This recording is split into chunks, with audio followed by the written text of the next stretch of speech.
네, 우리 함께 교독한 요한계시록 2장 17절부터 20절까지 말씀 중심에서 내가 전에 죽었었노라 라는 제목으로 하나님의 말씀 증거하겠습니다.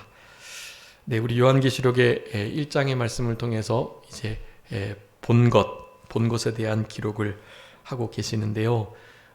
사도 요한이, 예수님의 제자 사도 요한이 마지막 때에 있게 될 일들을 특별히 그 소아시아에 있는 7교회에 편지를 하면서 이 계시록의 말씀을 쓰고 있는 건데, 예수님께서 이때 당시를 살아가고 있었던, 이때 당시는 이제 예수님을 믿는다고 하면 여러 가지 핍박과 어려움이 있었던 때예요.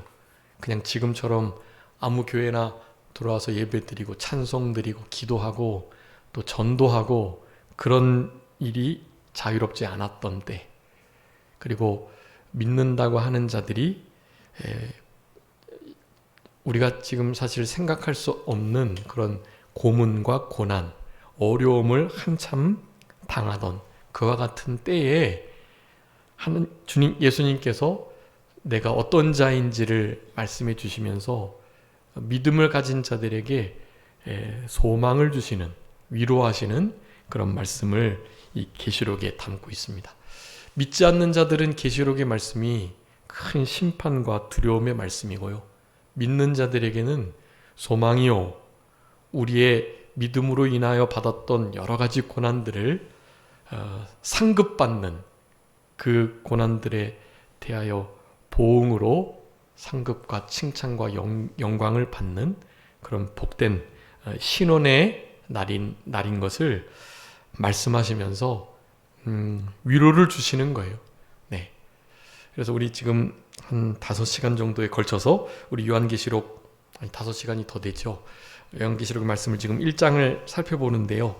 오늘 마칠 수 있을 것 같고, 이제 이 본문의 1장에서 우리 예수님이 어떤 분인지에 대해서 우리 지난 시간에 거기 13절부터 10까지 말씀드렸습니다. 그러니까 인자 같은 분이신데 특별히 촛대 사이에 계신 분, 그분이 어떤 분인지를 9가지 묘사하는 것을 우리가 살펴봤습니다. 근데 그것뿐만 아니라 이제 1장 전체에서 10가지로 우리 예수님이 어떤 분이신지를 말씀해 주고 계세요. 예수님을 잘 알지 못하는 분들은 일단 계시록 1장의 이 말씀을 읽으시면 예수님이 어떤 분인지를 아주 자세하게 잘 말씀해 주고 계세요. 그래서 예수님이 우리를 위해서 어떤 일을 하셨는지, 그리고 그런 일을 바탕으로 우리에게 늘 어떻게 나타나 주셔서 어떠한 위로를 주시는지를 우리가 생각해 볼 수 있는 그런 말씀이라고 할 수 있겠습니다. 그거 한번 띄워봐 주시겠어요? 파란색 글씨로 된 10가지, 우리 예수님이 어떤 분인지를 제가 1장에 있는 거를 정리를 했거든요.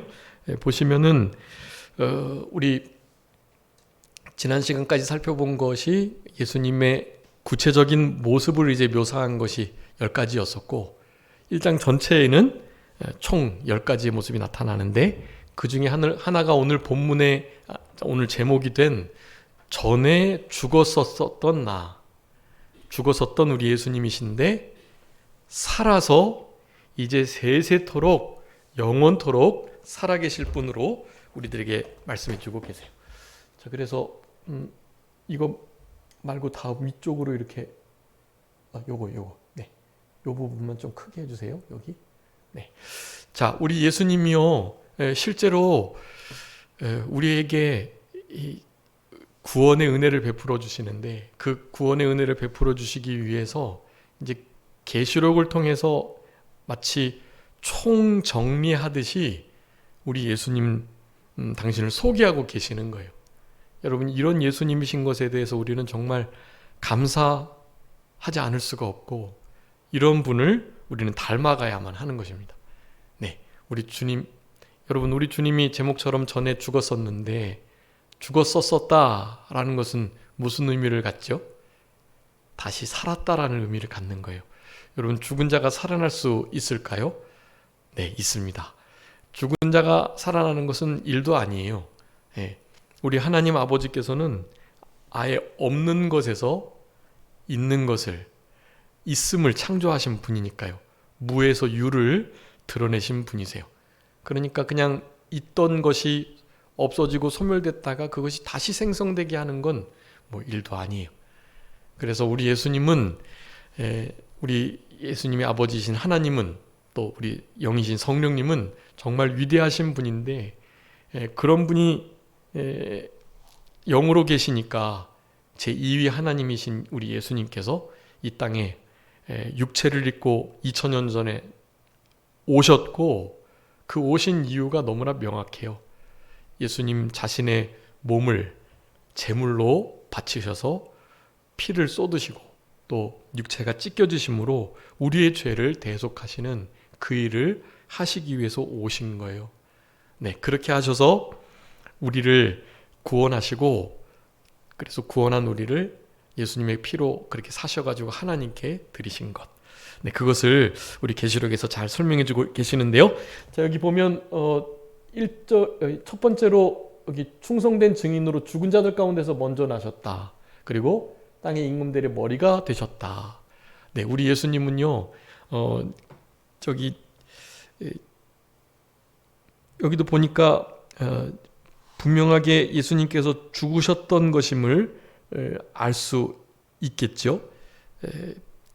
죽은 자들 가운데서 먼저 나셨다라고 말씀하니까요. 네, 우리 예수님이 죽으셨는데 다시 부활, 살아나시는 역사가 있었던 것입니다. 예수님이 우리의 죄를 대신해서 십자가에 물과 피를 다 쏟으시고 실제로 죽으셨다가 3일 만에 무덤을 깨치시고 부활하신 거예요. 죽은 자 가운데서 먼저 나셨다. 그 의미입니다. 예수님이 죽으셨다가 사셨기 때문에 우리를 위해서 죽으신 증거가 되는 거예요. 여러분, 로마서 6장에 보면 우리 죄의 싹은 사망이다 그렇게 말씀하는데요.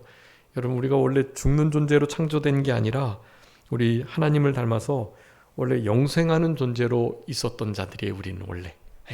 성경에 의하면 범죄한 이후에 거의 한 900여 년, 그러니까 1000년 가까이 살았던 우리들이거든요. 근데 점점 그 수명이 짧아져서 노아의 홍수 이후로 급격하게 마치 지금 정도의 연령이 됐던 거예요. 100세를 제대로 넘기지 못하는. 초창기 노아 홍수 바로 이후에는 한 200살까지도 산 기록들이 있긴 한데 그 이후로 거의 100세를 넘기지 못하는 그런 시대를 지금 우리가 살아가는 것입니다. 이제는 뭐 의학이 발달해서 한 120세, 그리고 그러니까 건강하게 120세, 그리고 조금 더 발전되면 뭐 아마 200세는 살 수 있겠다. 인생의 전반과 후반을 그렇게 분명히 나눠야 할 그런 시대가 아마 도래하게 될지도 모르는데요. 그런 일이 있기 전에 예수님이 다시 오실 수도 있습니다. 어쨌든 우리 예수님께서는 요한계시록 1장 5절에 보면 충성된 증인으로서 죽은 자들 가운데서 먼저 나신 분이시다. 그리고 왕과 제사장과 선지자로서 이 세상의 모든 사탄, 악한 마귀들, 그리고 믿는 우리들을 공격하는 많은 어둠의 세력들을 이미 십자가에 죽으셨다가 부활하심으로 이기셨어요.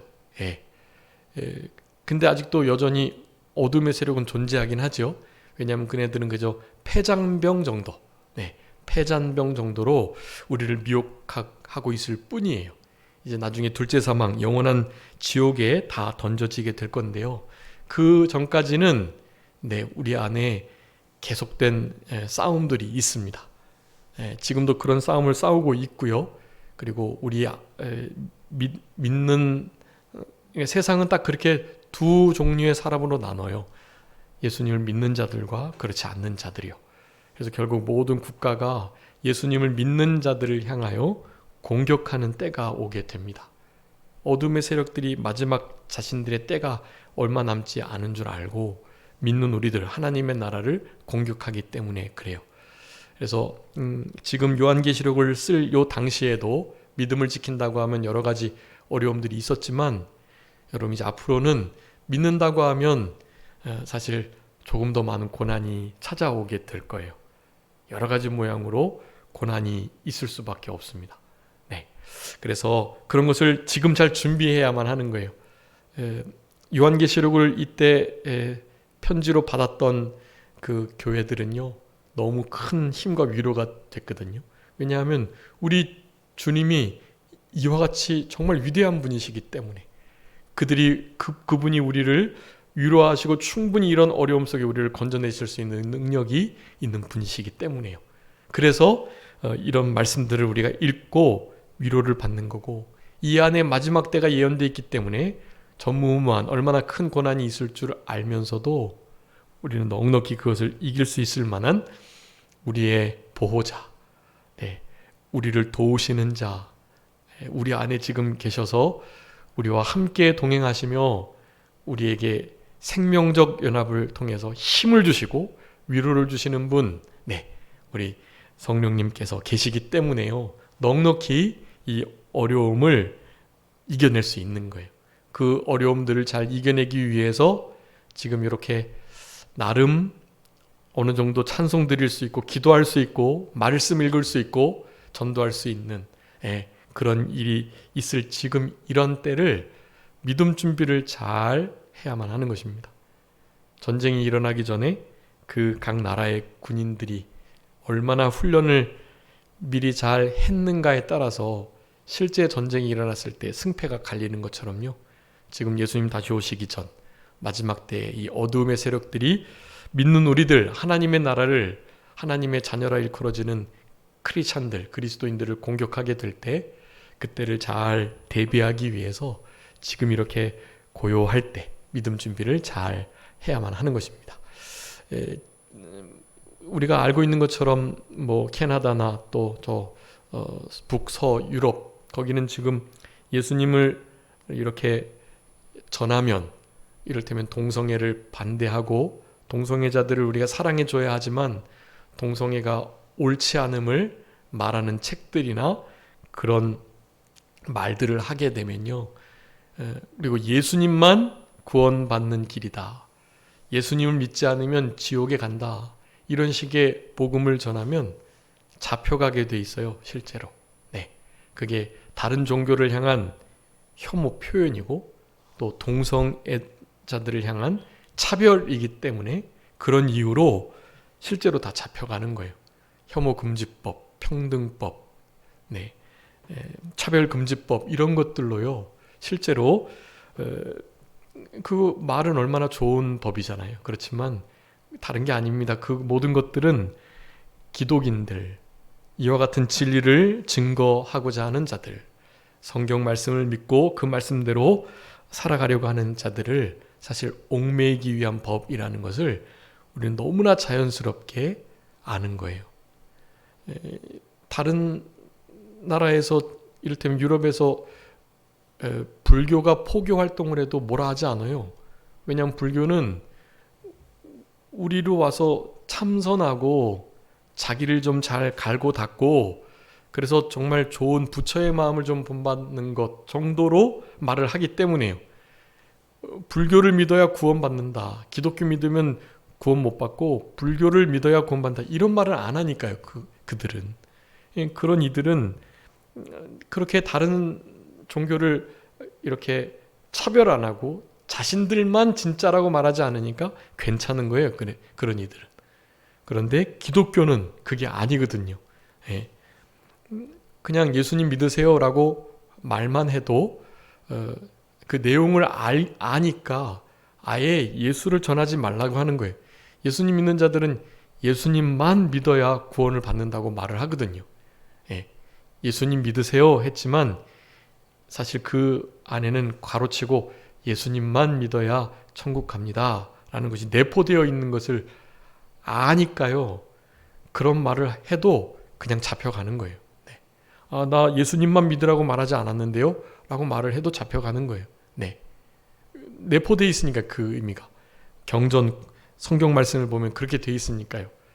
그렇기 때문에 복음을 전하게 되면 하나님이 이를테면 이 세상을 만든 창조자다 이런 말을 하게 되면 그러면 불교나 또 알라신이나 다른 유교나 도교나 뭐 이슬람, 모슬림은 다 그러면 그것도 그분이 만든 거냐 하면서 다른 종교를 다 차별하게 되는 거라 하나님이 창조주가 되신다 이런 말도 못하는 거예요.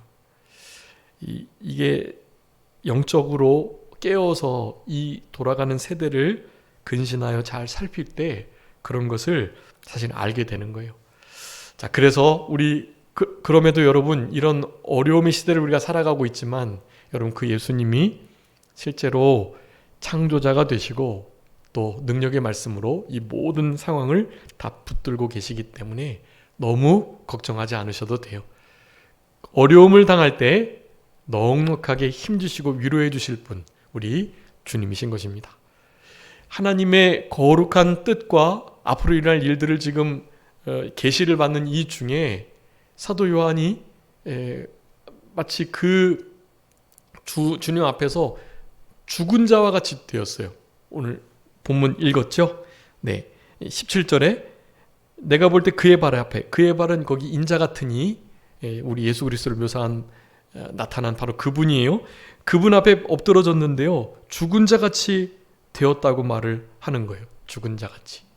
그랬을 때 그분께서 어떻게 하셨다고요? 오른손을 내게 얹으셨다.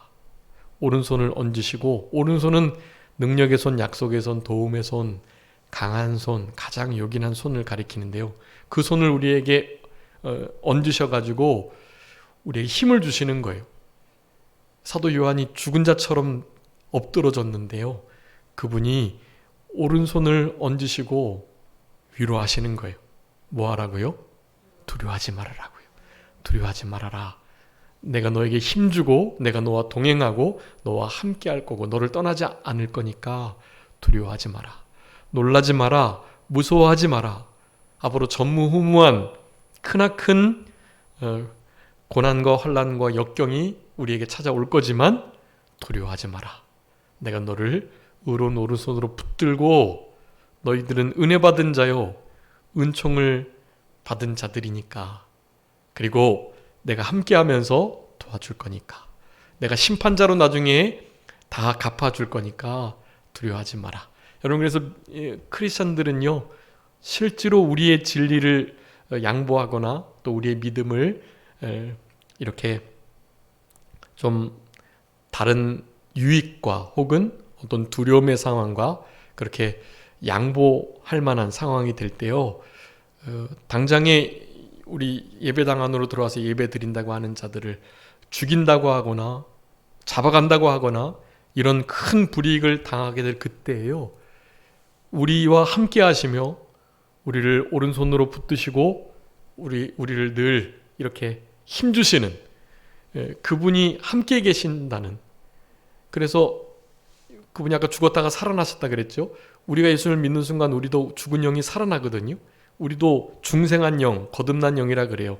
다시 살아난 영. 우리는 태어날 때 영이 죽어 있어요. 하나님을 알지 못하고 연결이 안 돼 있는데 우리가 선물로 받은 믿음을 가지고 고백할 때 성령님께서 우리의 죽은 영을 살리셔가지고 우리들에게도 죽은 영이 아닌 생명이 아닌 부활의 영원한 새 생명을 가지고 살아가게끔 하시거든요. 그러니까 우리 믿지 않는 자들이 교회 못 오게 하는 그 상황 속에 교회 끝까지 나간다고 하면 우리를 실제로 육체를 죽일 수도 있어요. 네, 죽일 수도 있어도 우리의 부활의 영원한 새 생명 그것은 건드릴 수가 없는 거예요. 육체의 죽음은 사실 영혼과의 분리를 가리키는 거예요. 네, 사실 죽음은 단절입니다. 그래서 하나님과 단절돼 있을 때가 영적 죽음을 말하는 거예요. 그리고 육체적 죽음은 우리의 영과 육체가 단절이 되는 것을 가리키는 거거든요. 그러니까 우리의 실제로 산 영은 하나님과 교제하고 하나님과 연합되어 있기 때문에 그것은 사탄이 어떻게 할 수가 없어요.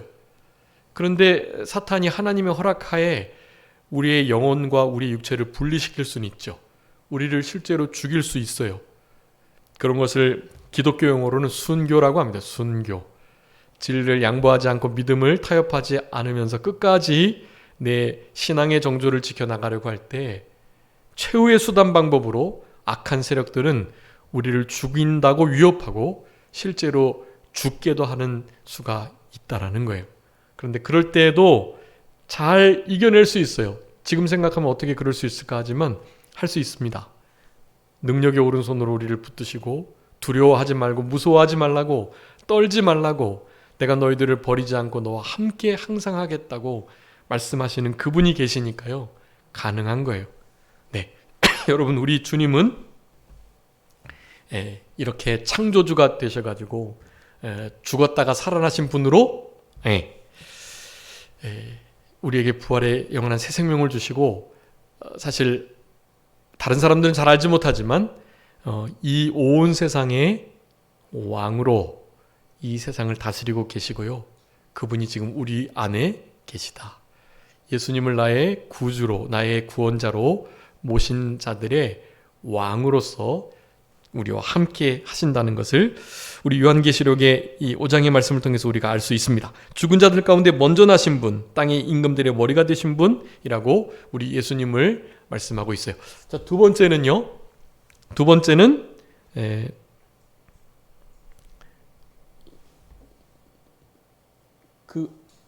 번째 이제 피로 우리를 사셔가지고 죄에서 해방하셨다라고 말합니다. 그 계시록 1장 5절에 나오는 거예요. 우리를 사랑하셔서 그분의 피로 우리 죄에서 우리들을 해방하셨다라고 말씀하는 거예요. 그러니까 우리 예수님은 해방자세요. 여러분 예수님을 믿는 자들은요 죄를 진짜 안 지을 수 있습니다. 예수님 안에 거하게 되면요. 물론 예수님 밖으로 나가게 될 때는 실수하고 연약해서 죄를 범하지 않을 수는 없지만 주님 안에 있기만 한다면 결코 죄를 범하지 않아요. 네. 왜냐하면 죄에서 우리를 해방해 주셨기 때문에 그래 예수님이. 네.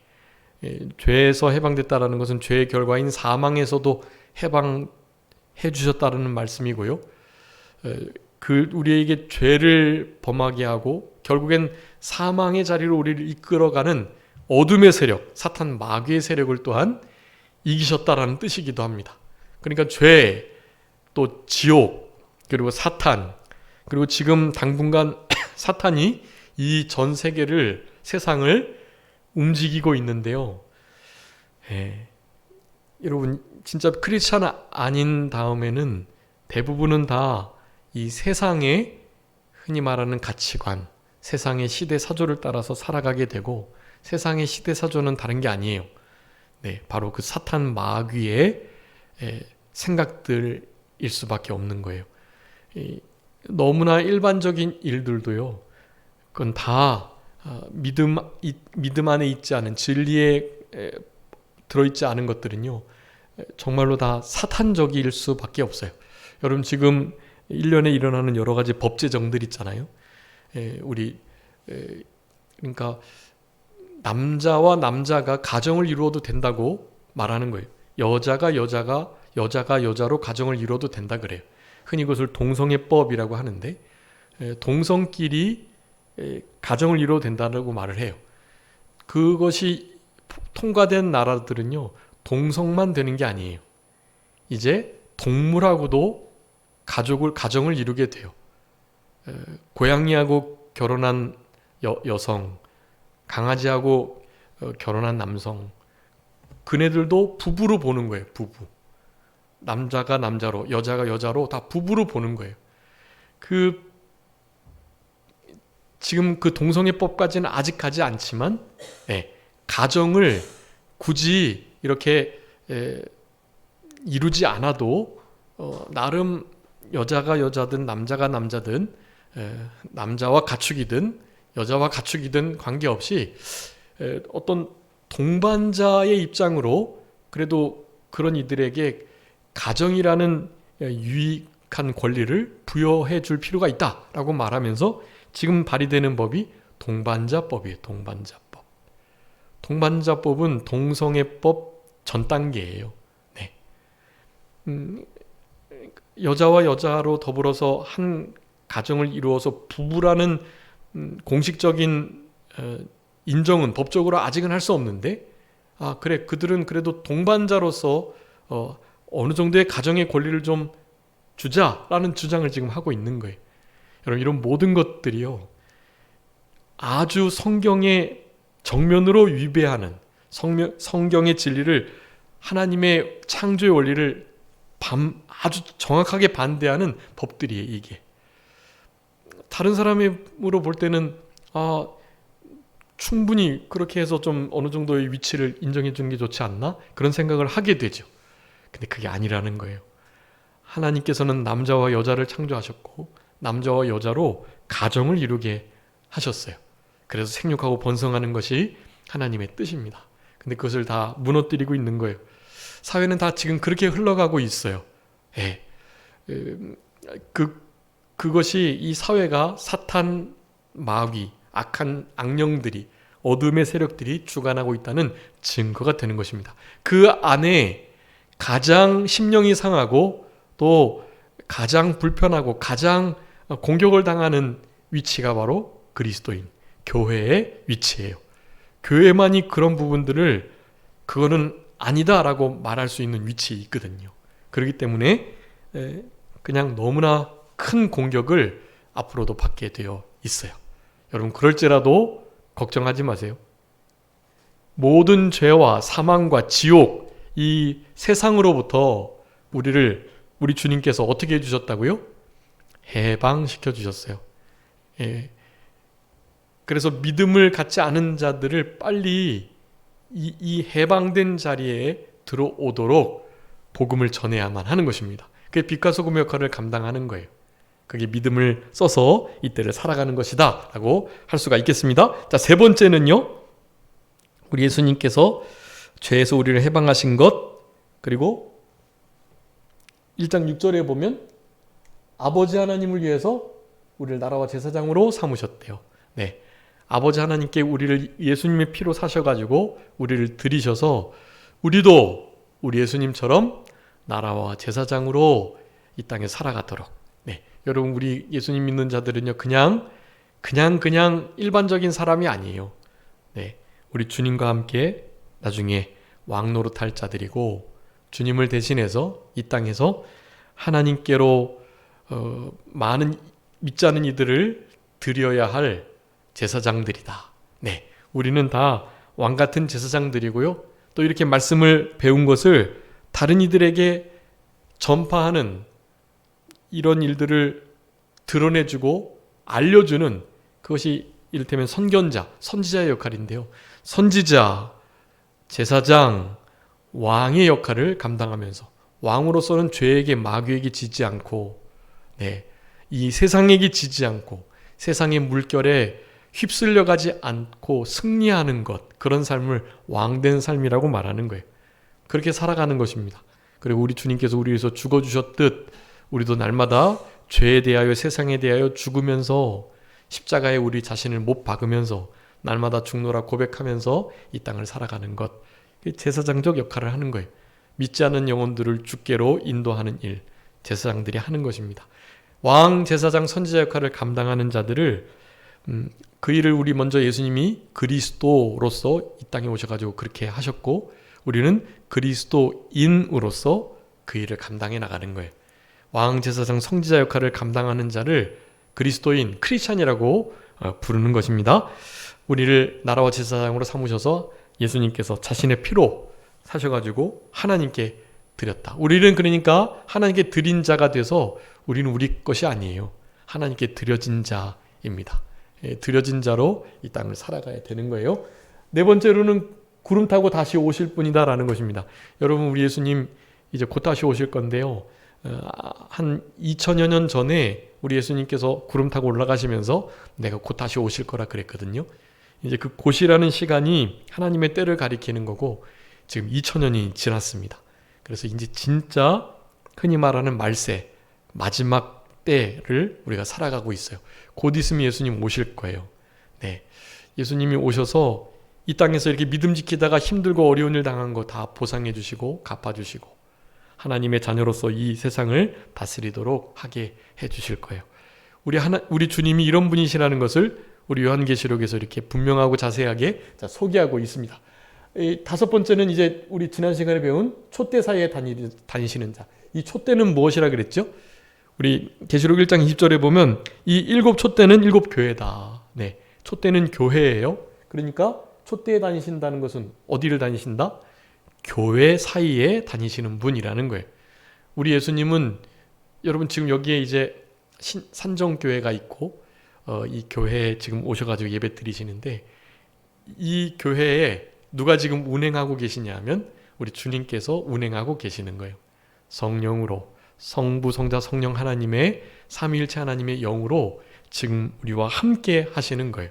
그래서 우리의 예배를 받으십니다. 예배를 드리는 것은 우리가 이 시간에 말씀에 집중하고 말씀이신 주님을 묵상하고 주님께서 우리에게 어떤 일을 행하셨는지 그리고 내가 그 은혜를 받은 자로서 앞으로 이렇게 살아가면 안 되겠다는 다짐을 한다거나 그 은혜와 사랑이 깊이 깨달아진다든지 이와 같은 모든 상황이 예배의 다 부분이고 그런 것이 우리의 마음의 신앙으로 하나님께 드려지는 행위들인 거예요. 그것을 흔히 예배 드린다 그렇게 말을 하는 거거든요. 지금 그렇게 예배를 드리시고 우리의 드려지는 예배가 이 가운데 운행하시는 성부 성자 성령 하나님께 드려지는 거예요. 자, 촛대 사이에 다니시는 우리 인자 되시는 우리 예수님. 네. 촛대를 이제 2장 1절에 보면 촛대를 붙드시고 촛대 사이를 다니시며 별을 붙드시고 계시다고 표현해요. 우리 20절에서 말씀합니다. 일곱 별은 일곱 교회의 사자다 그랬어요. 별은 사자. 그러니까 사자는 지도자를 가리키는 거예요. 예. 현재로 말하면 뭐 목회자라고 할 수도 있겠고요. 우리 성도님 한 사람 한 사람도 아까 말씀드렸던 것처럼 왕 같은 제사장이시니까 다 같은 의미를 갖는다고도 할 수 있습니다. 예. 태양은 진리이고 그리고 태양의 빛을 받아 반사하는 달은 영적으로 교회를 상징하고 그리고 또 스스로 빛을 내기도 하는 별들은 교역자들을 의미하는 거예요. 계시록에는 그렇게 상징적인 표현들이 많이 나오는데요.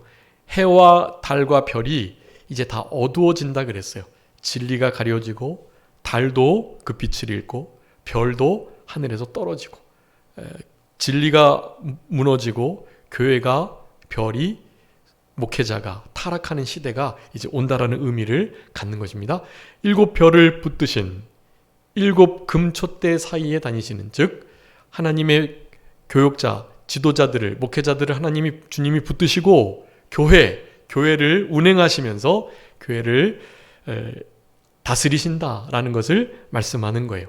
네, 촛대 사이에 다니시는 분, 그분이 어떤 분인지 우리 지난 시간에 9가지로 묘사한 것을 우리가 살펴봤습니다. 한마디로 말하면 영광의 주이고 심판의 주이시다.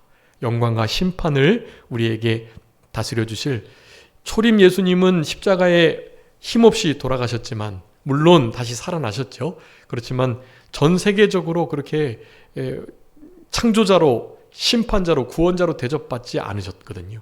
그런데 이제 다시 오실 때에는요, 구름 타고 다시 오실 그때에는요, 이제는 그 영광과 위엄과 광대하심이 차원이 틀린 거예요. 진짜 참된 신으로, 심판자로, 구원자로, 창조자로 그렇게 이 땅에 오시게 될 것입니다. 그리고 이제 그분을 인자 같은 분이라고 표현해요. 자, 이 인자가 참 중요한데요. 인자는 사람이라는 의미를 가장 중요하게 갖는데요. 여러분, 우리 예수님이 2위 하나님이신데 제2위 성자 하나님을 예수라고 불러요. 근데 그 예수님이 신이신데 하나님이신데 사람이세요. 네, 이게 참 중요해요. 하나님은 진짜 사람이셨고 진짜 신이셨어요. 여러분들이 이 세계사 시간에 우리 예수님을 흔히 4대 세계의 성인 군자로 알고 계실 건데 공자, 소크라테스, 부처, 그 다음에 이제 우리 예수를 4대 성인 군자 정도로 아마 세계사는 그렇게 말을 하고 있거든요. 그러니까 역사적 사람이었다는 것은 세계에서도 부인하지 않죠. 근데 그 예수라는 분은요, 하나님이셨다라는 거예요. 근데 우리의 입장에서는 하나님이신 그분이 어떻게 사람일 수가 있나, 그것을 잘 믿지 못하는 경향이 있어요. 그래서 예수님이 하나님의 아들이신 건 믿는데 그래도 사람은 아니셨지. 십자가에서 돌아가실 때 신이시니까 고통은 그렇게 많이 없으셨을 거야. 그러니까 다시 살아나기도 하셨지 라는 생각을 주로 하는 거예요. 여러분, 예수님을 하나님으로만 믿는다거나 그래서 사람은 아니다 라고 하거나 예수님을 그저 역사적인 사람이긴 한데 하나님의 아들은 또 아니지 라고 하는 것, 이것은 반만 인정하는 것으로 참된 믿음이 아니에요. 우리는 그 두 가지를 같이 믿어야만 합니다. 진짜 하나님이시고 하나님의 본체이신데 하나님의 아들이심이 분명한데, 근데 그분이 말씀으로 계시다가 사람의 몸 육체를 입고 이 땅에 실제로 오셨다. 우리가 담당해야 할 모든 고통과 염려와 근심, 우리의 인생의 모든 문제를 친히 다 담당하셨다라는 것을 우리는 믿어야 합니다.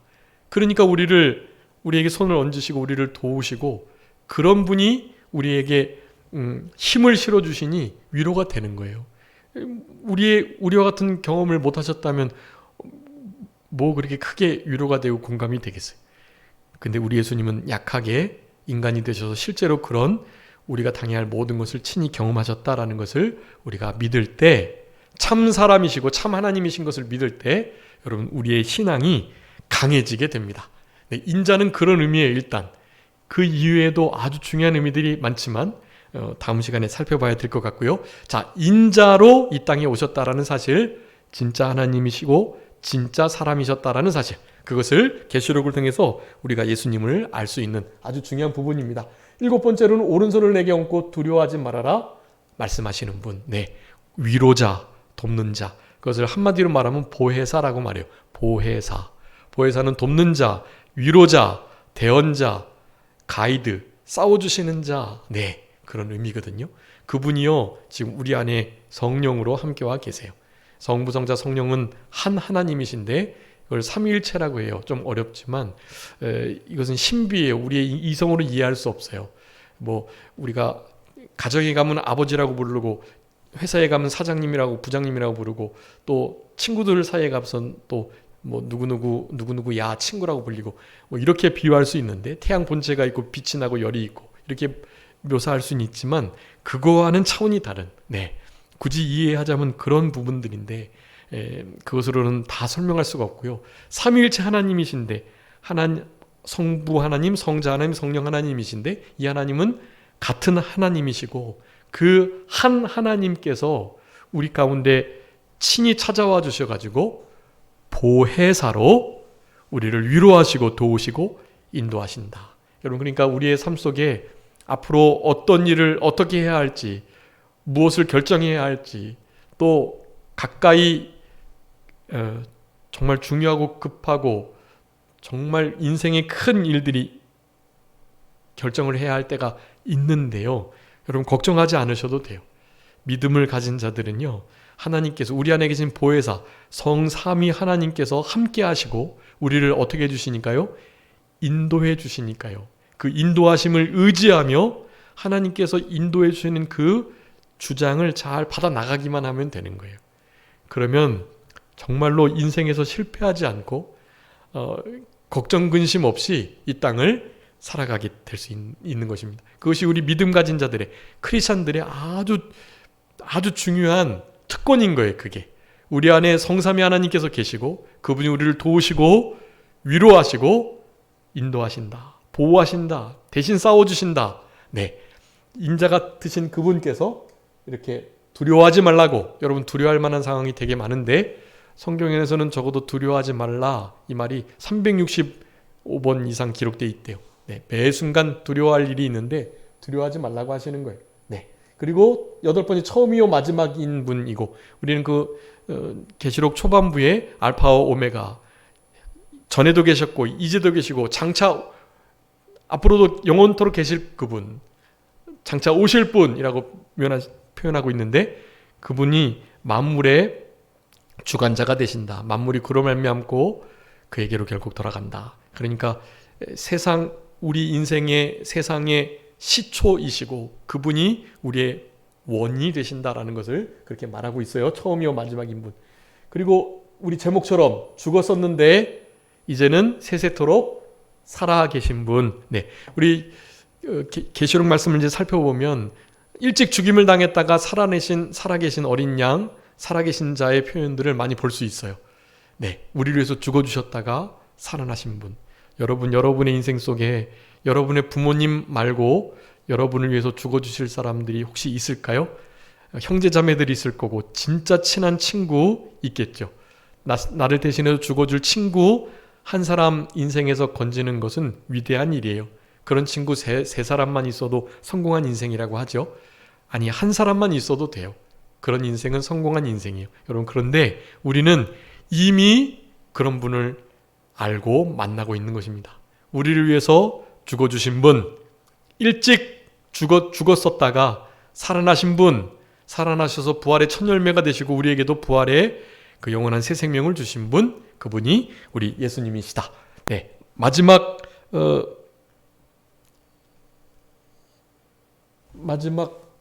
한 번 더 보세요. 사망과 음부의 열쇠를, 사망과 음부의 열쇠를 가지신 분, 우리 예수님이 우리의 천국 문을 열어주시기도 하고요. 또 지옥의 문을 열어서 하나님을 믿지 않는 존재들을 다 빠뜨리실 수 있는 분이에요. 사망과 음부의 열쇠를 가지시고 또한 천국 열쇠를 주신 분이세요. 그래서 성경에서는 다윗의 열쇠라고 말해요. 그 다윗의 열쇠를 믿는 우리들에게 주셨습니다. 우리가 천국 문을 열 수 있어요. 여러분, 우리가 전도하면 그들을 향해 천국 문을 여는 것과 같은 거예요. 근데 그 전도의 다윗의 열쇠, 천국 문의 열쇠를 우리가 잘 쓰지 못해요. 전하셔야 해요. 복음을. 예수님 믿으시라고.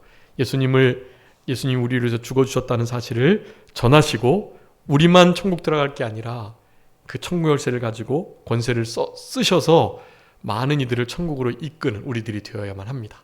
여러분, 우리 예수님께서 이런 사망과 음부의 열쇠를 가지신 분으로 우리에게 권세를 주셨으니 이러한 예수님을 알고 있는 우리들 이런 권세와 특권을 누리시면서 우리 믿지 않는 주변 이들에게 예수 그리스도를 전하실 수 있는 그 열쇠를 사용하시는 그런 우리들의 남은 생애가 되셔야 되겠고, 우리를 위해서 죽어주셨다가 살아나신 이제 앞으로 세세토록 영원토록 살아계실 그분을 의지하시면서 그분의 위로를 받으시면서 남은 때 승리하시는 우리 모두가 되어야 되겠습니다. 자, 기도하겠습니다. 살아계신 우리 아버지 하나님 감사합니다.